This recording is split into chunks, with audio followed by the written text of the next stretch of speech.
Pembacaan dari surat pertama Rasul Paulus kepada Timotius. Di hadapan Allah yang memberikan hidup kepada segala sesuatu, dan di hadapan Kristus Yesus yang telah mengikrarkan ikrar yang benar itu juga di muka Pontius Pilatus, kuserukan kepadamu. Turutilah perintah ini dengan tidak bercacat dan tidak bercela, hingga pada saat Tuhan kita Yesus Kristus menyatakan dirinya, yaitu saat yang akan ditentukan oleh penguasa yang satu-satunya dan yang penuh bahagia, Raja di atas segala raja dan Tuan di atas segala tuan. Dialah satu-satunya yang tidak takluk kepada maut, bersemayam dalam terang yang tak terhampiri. Seorang pun tak pernah melihat dia, dan memang manusia tidak dapat melihat dia. Baginya lah hormat dan kuasa yang kekal. Amin. Demikianlah sabda Tuhan. Mazmur tanggapan. Datanglah menghadap Tuhan dengan sorak-sorai. Beribadahlah kepada Tuhan dengan sukacita. Datanglah ke hadapannya dengan sorak-sorai. Datanglah menghadap Tuhan dengan sorak-sorai. Ketahuilah bahwa Tuhanlah Allah. Dialah yang menjadikan kita dan punya dialah kita, umatnya dan kawanan domba gembalaannya. Datanglah menghadap Tuhan dengan sorak-sorai. Masuklah melalui pintu gerbangnya dengan nyanyian syukur, ke dalam pelatarannya dengan puji-pujian. Bersyukurlah kepadanya dan pujilah namanya. Datanglah menghadap Tuhan dengan sorak-sorai. Sebab Tuhan itu baik, kasih setianya untuk selama-lamanya, dan kesetiaannya tetap turun-temurun. Datanglah menghadap Tuhan dengan sorak-sorai. Haleluya, haleluya.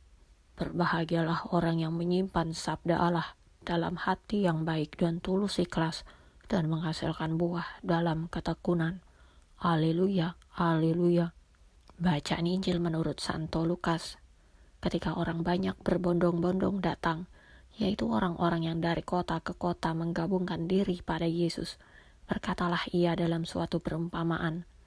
Adalah seorang penabur keluar untuk menaburkan benihnya. Pada waktu ia menabur, sebagian benih itu jatuh di pinggir jalan, lalu diinjak orang, dan burung-burung di udara memakannya sampai habis. Sebagian jatuh di tanah yang berbatu-batu, dan setelah tumbuh ia menjadi kering karena tidak mendapat air. Sebagian lagi jatuh di tengah semak duri, dan semak itu tumbuh bersama-sama dan menghimpitnya sampai mati.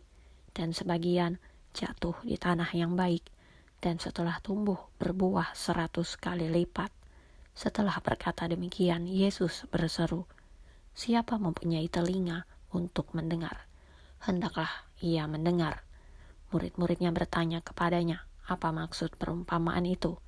Lalu ia menjawab, "Kepadamu diberi karunia untuk mengetahui rahasia kerajaan Allah, tetapi kepada orang-orang lain hal itu diberitakan dalam perumpamaan, supaya sekalipun memandang, mereka tidak melihat, dan sekalipun mendengar, mereka tidak mengerti."